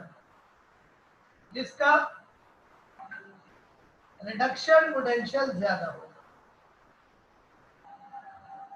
High reduction potential. जिसका रिडक्शन पोटेंशियल ज्यादा होगा वो पहले कैथोड पर पहुंचेगा। तो Na पॉजिटिव और H पॉजिटिव में से रिडक्शन पोटेंशियल H पॉजिटिव का ज्यादा है। मैं वैल्यू लिख देता हूँ रिडक्शन पोटेंशियल की। E not reduction potential of Na positive and E not reduction potential of H positive. Sodium Na positive का होता है -2.71 वोल्ट और H पॉजिटिव का होता है 0.000 वोल्ट। इसका ज्यादा है, H पॉजिटिव का रिडक्शन पोटेंशियल ज्यादा है। जिसका रिडक्शन पोटेंशियल ज्यादा होता है कैथोड पर वो पहले पहुंचता है।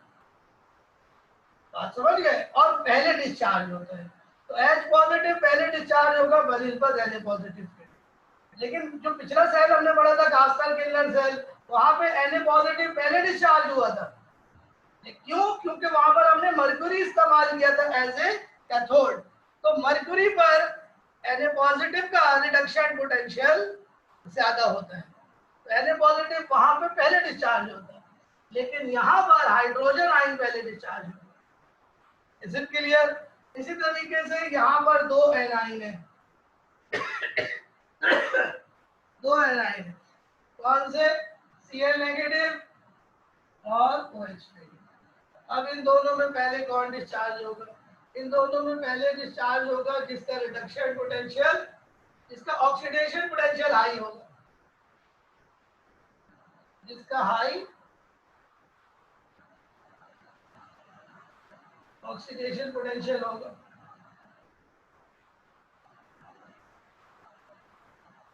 High oxidation potential Cl negative का है, Cl नेगेटिव है high oxidation potential, Cl negative पहले डिस्चार्ज होगा बनिस्बत OH नेगेटिव।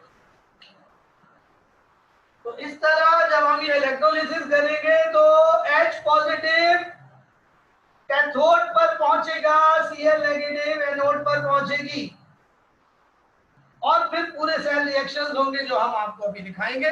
पहले ये कॉपी कर लीजिए।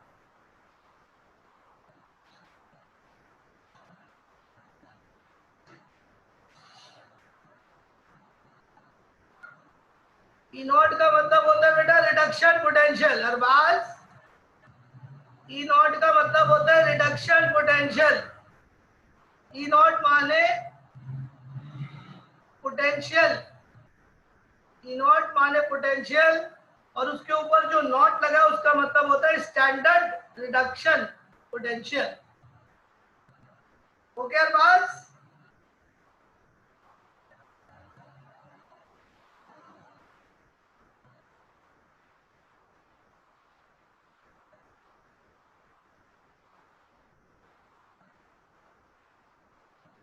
आइए फिर स्टार्ट करते हैं इलेक्ट्रोलाइटिक रिएक्शंस।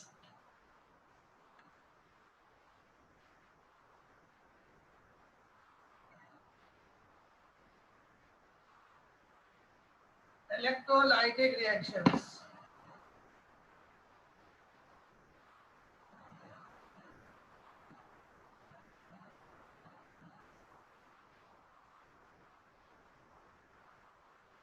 इलेक्ट्रोलाइटिक रिएक्शन बच्चों आपको मालूम है कि मखसूस हेडिंग्स में होते हैं। सबसे पहले हेडिंग होती है आयनाइजेशन, और आयनाइजेशन होगी किसकी? इलेक्ट्रोलाइट की। Who is electrolyte? NaCl, that is brine. तो ब्राइन तो जब हम पानी में डालेंगे तो वो अपने आयंस में टूट जाएगा। कैसे टूटेगा? यहाँ से ब्रेक हो जाएगा, तो इसके दो पार्ट है, उसके बीच में से ब्रेक हो जाएगा। Na अलग हो गया, Cl अलग हो गया। Na के अब हमें पता है Na के ऊपर पॉजिटिव चार्ज होता है और Cl के ऊपर नेगेटिव चार्ज होता है। इस तरह ये कैटाइन बन गया, ये एनाइन बन गया। लेकिन बच्चों NaCl के साथ कुछ वाटर भी आयोनाइज होगा, थोड़ा बहुत वाटर भी आयोनाइज होगा, और जब वाटर आयोनाइज होगा तो दो आयंस बनेंगे, H पॉजिटिव और OH नेगेटिव। इस तरीके से हमारे पास दो कैटाइंस बन गए बच्चों, जैसे मैंने आपको बताया था, और दो एनाइंस बन गए बच्चों। अब ये दोनों कैटाइंस और एनाइन कैथोड और एनोड की तरफ मूव करेंगे, and this movement of ion is called electrolysis. Is it clear? अब साइड हेडिंग हम लगाएंगे कैथोड रिएक्शन, कैथोड रिएक्शन। और कैथोड पर कौन पहले पहुंचेगा? Na पॉजिटिव या H पॉजिटिव? H पॉजिटिव पहले पहुंचेगा। क्यों? क्योंकि उसका रिडक्शन पोटेंशियल ज्यादा है। H पॉजिटिव कैटाइन कैथोड पर जाएगा और वहां जाकर एक इलेक्ट्रॉन गेन करेगा कैथोड से, ताकि अपना चार्ज को बैलेंस कर ले। इस तरह हाइड्रोजन एटम बनेगा। क्लियर? जब बहुत सारे हाइड्रोजन एटम बन जाएंगे तो वो आपस में मिलकर हाइड्रोजन गैस बना लेंगे, H2 बना लेंगे, क्योंकि हाइड्रोजन कभी भी एटम की शक्ल में एग्जिस्ट नहीं करता। तो हाइड्रोजन दो हो गए तो यहाँ हमें दो लगाना पड़ेगा, और एक हाइड्रोजन का आयन एक इलेक्ट्रॉन ले रहा था तो दो हाइड्रोजन के आयन दो इलेक्ट्रॉन लेंगे और ये हाइड्रोजन गैस बन गई। This is called reduction. तो कैथोड पर रिडक्शन हो गई और H पॉजिटिव आयन कैथोड पर डिस्चार्ज हो गए। Na पॉजिटिव डिस्चार्ज नहीं हुआ, H पॉजिटिव डिस्चार्ज हुआ। क्यों? क्योंकि इसका रिडक्शन पोटेंशियल ज्यादा है। Na पॉजिटिव का रिडक्शन पोटेंशियल कम है, जिसका ज्यादा होता है वो पहले डिस्चार्ज होता है। ठीक है, अभी एनोड पर चलते हैं। एनोड रिएक्शन,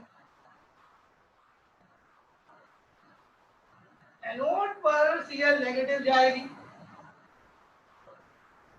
एनोड पर Cl नेगेटिव जाएगी क्योंकि उसका ऑक्सीडेशन पोटेंशियल ज्यादा है, और वहां जाकर वो इलेक्ट्रॉन लूज करेगी कितने, जितने उसके पास ज्यादा है। कितने ज्यादा है? एक। तो एक इलेक्ट्रॉन वो लूज करेगी और क्लोरीन एटम में कन्वर्ट हो जाएगी। क्लोरीन एटम जब बहुत सारे बन जाएंगे तो वो आपस में मिलकर क्लोरीन गैस बना लेंगे। तो क्लोरीन यहाँ दो हो गई तो हमें यहाँ पे दो लगाना पड़ेगा। एक क्लोरीन ने एक इलेक्ट्रॉन लूज किया तो दो क्लोरीन दो इलेक्ट्रॉन लूज करेगी। So this is loss of electron which is called oxidation. Anode पर हमेशा ऑक्सीडेशन होती है।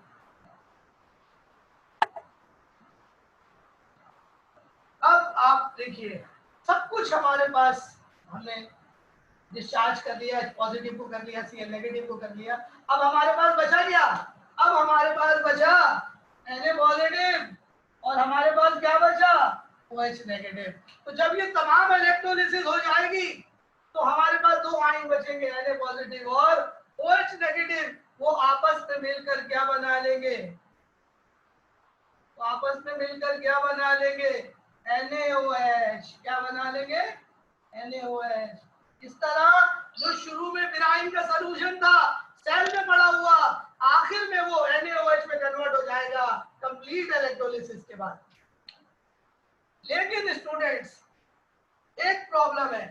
वो प्रॉब्लम ये है कि यहाँ पर H पॉजिटिव 2 है जबकि यहाँ पर H पॉजिटिव 1 है। इसी तरह Cl नेगेटिव यहाँ 2 है जबकि Cl नेगेटिव यहाँ पर 1 है। इसलिए हमें ओवरऑल इक्वेशन को बैलेंस करने के लिए ऊपर वाली इक्वेशन को 2 से मल्टीप्लाई करना पड़ेगा और नीचे वाली इक्वेशन को भी 2 से मल्टीप्लाई करना पड़ेगा ताकि ओवरऑल एटम्स को बैलेंस कर सके। अब एक और प्रॉब्लम हो गई, Na पॉजिटिव देखिए कितने हो गए? 2। OH नेगेटिव कितने हो गए? 2। तो नीचे वाली इक्वेशन बैलेंस नहीं हो रही, तो हमें नीचे वाली इक्वेशन को भी 2 से मल्टीप्लाई करना पड़ेगा और इस तरह हीट रिएक्शन हो जाएंगे हमारे। तो तीन प्रोडक्ट हमारे पास बने, हाइड्रोजन गैस कैथोड पर, क्लोरीन गैस एनोड पर और NaOH बनेगी यू ट्यूब में। Is it clear to you? Copy कर लें जनाब।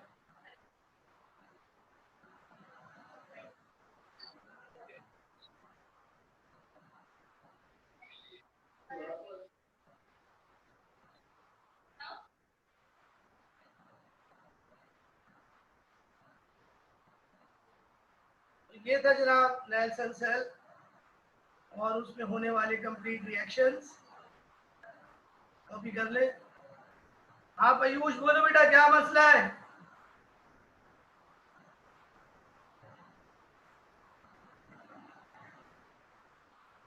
नहीं कहा ये रिएक्शन, हाँ NaOH बना है ना, ये एनोड पर होगा ना ये कैथोड पर होगा, ये यू ट्यूब में होगा। लेकिन मुझे कहीं ना कहीं तो लिखना था, इसलिए मैंने इसको एनोड पर लिख दिया। आप चाहे कैथोड पर लिख लें, आपकी मर्जी है ये। हाँ पयूष क्या मसला है बेटा? पूछो बेटा क्या बात है?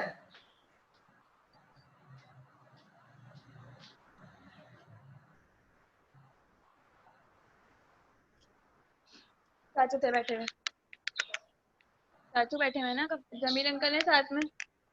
अब ये बेटा मसला हार्ड कॉपी, तो तुम विलेज में हो, तो हार्ड कॉपी विलेज से आके जमा करा देना, बस उसमें कोई चीटिंग नहीं करना। टेस्ट में कैमरा ऑन होगा, सब लोगों की वीडियो खुली हुई होगी, मैं खुद इनविजिलेट करूंगा तमाम लोगों को, सबकी वीडियो खुली होगी और सब लोग अकेले जगह पे बैठेंगे कहीं पर, और उनके पास कोई भी टेस्ट का मटेरियल नहीं होगा, no test material at all.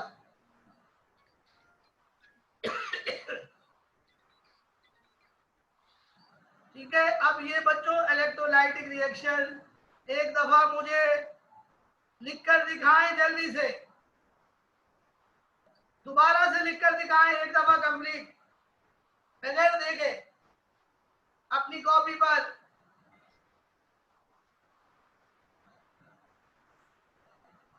शाबाश, जल्दी से लिख के दिखाओ। ये तमाम इलेक्ट्रोलाइटिक रिएक्शन एक दफा मुझे लिख के दिखाइए सब लोग।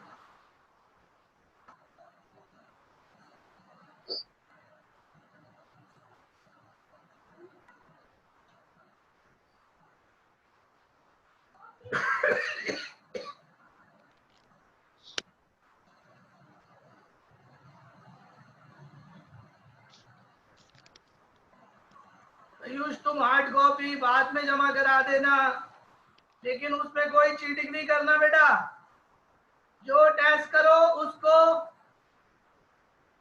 व्हाट्सएप कर देना मुझे।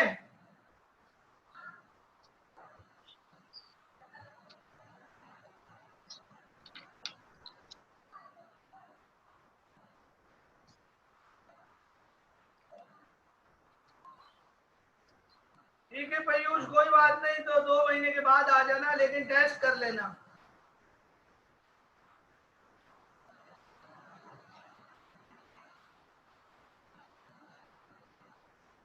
नहीं बेटा, परमिशन मैं नहीं दूंगा, परमिशन तो मैंने दी हुई है। एल्सा, तुम्हारा लिंक क्यों नहीं ओपन हो रहा, मेरी समझ में नहीं आ रहा। तुम कोचिंग जाओ, कोचिंग जाके शाहरुख से पूछो कि लिंक क्यों नहीं ओपन हो रहा।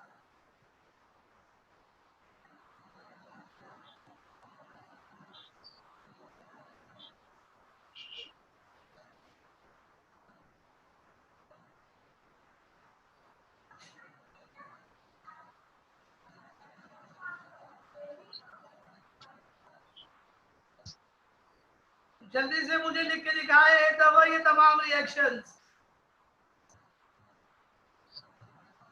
ओके, मैं भी एक दफा आपको दोबारा से यही रिएक्शन लिख के दिखा रहा हूं, ताकि और एक दफा अच्छी तरह समझ में आ जाए।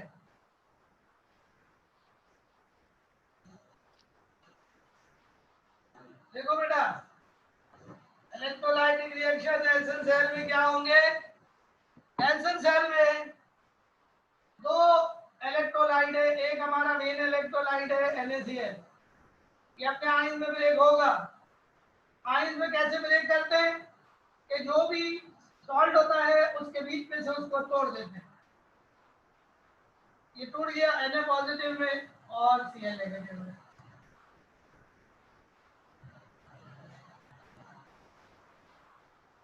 इसी तरह वाटर जो दूसरा इलेक्ट्रोलाइट है वो भी, वाटर इलेक्ट्रोलाइट तो नहीं है लेकिन नमक की मौजूदगी में वो भी इलेक्ट्रोलाइट बन जाएगा और अपने आयंस पे ब्रेक हो जाएगा। H पॉजिटिव और OH नेगेटिव जो है वो आयंस बनेंगे। अब इसमें से कौन सा आयन मूव करेगा उसको मैं अंडरलाइन कर देता हूँ। H पॉजिटिव मूव करेगा और Cl नेगेटिव मूव करेगा कैटाइन और एनाइन की सूरत में कैथोड और एनोड पर। कैथोड पर जाएगा H पॉजिटिव और वहां जाकर वो इलेक्ट्रॉन गेन करेगा एक, और हाइड्रोजन एटम में कन्वर्ट हो जाएगा। जब बहुत सारे H पॉजिटिव आयन रिड्यूस हो जाएंगे हाइड्रोजन एटम में, तो हाइड्रोजन एटम आपस में मिलकर हाइड्रोजन गैस बना लेंगे। This is called reduction. Hydrogen 2 हो गए तो यहाँ पर भी हमें 2 लगाना पड़ेगा और यहाँ पर भी हमें 2 लगाना पड़ेगा। इसी तरह Cl नेगेटिव जो है वो एनोड पर पहुंचेगी और वहां जाकर इलेक्ट्रॉन लूज करेगी। Loss of electron is called oxidation.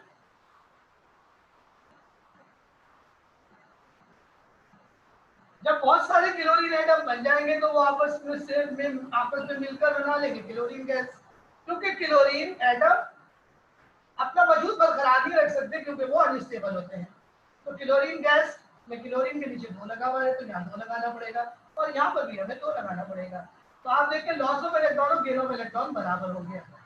फिर हमें बैलेंस करने के लिए, क्योंकि हाइड्रोजन 2 है क्लोरीन 2 है, ऊपर वाली दोनों इक्वेशन को 2 से मल्टीप्लाई करना पड़ेगा।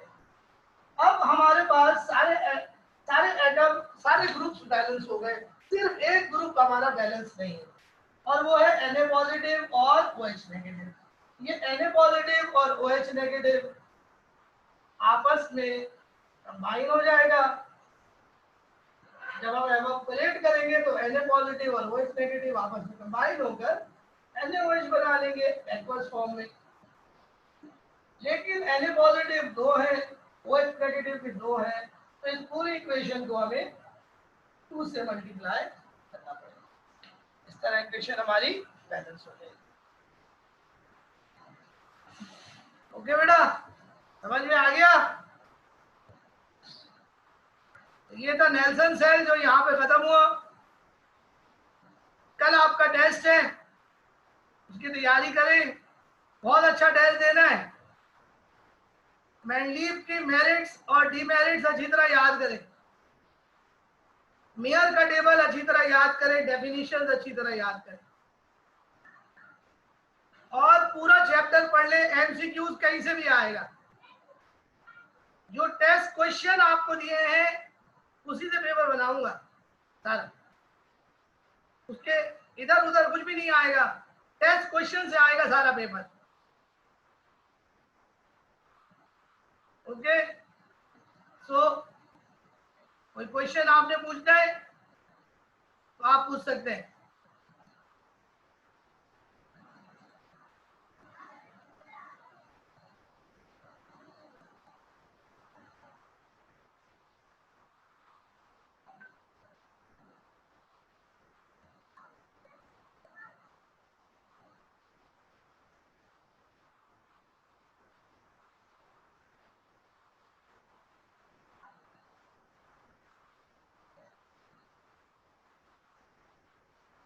बेटा मैंने कुछ, हाँ जो शॉर्ट, मैंने शॉर्ट और लॉन्ग दोनों बता दिया आपको। जो आखिरी के क्वेश्चन है 27, 28 वगैरह, 24 वगैरह वो लॉन्ग है और शुरू के क्वेश्चन शॉर्ट है 1 से लेके 4 तक। और एक सवाल डेफिनेशन का जरूर कर लेना, डेफिनेशन जरूर आती है, एमसीक्यू में आ जाती है डेफिनेशन।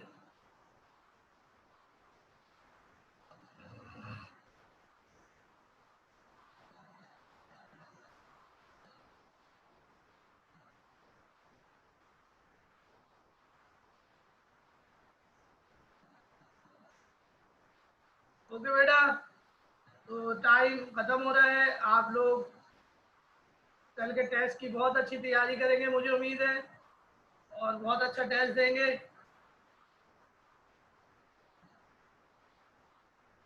बेटा 10 एमसीक्यूज आएंगे।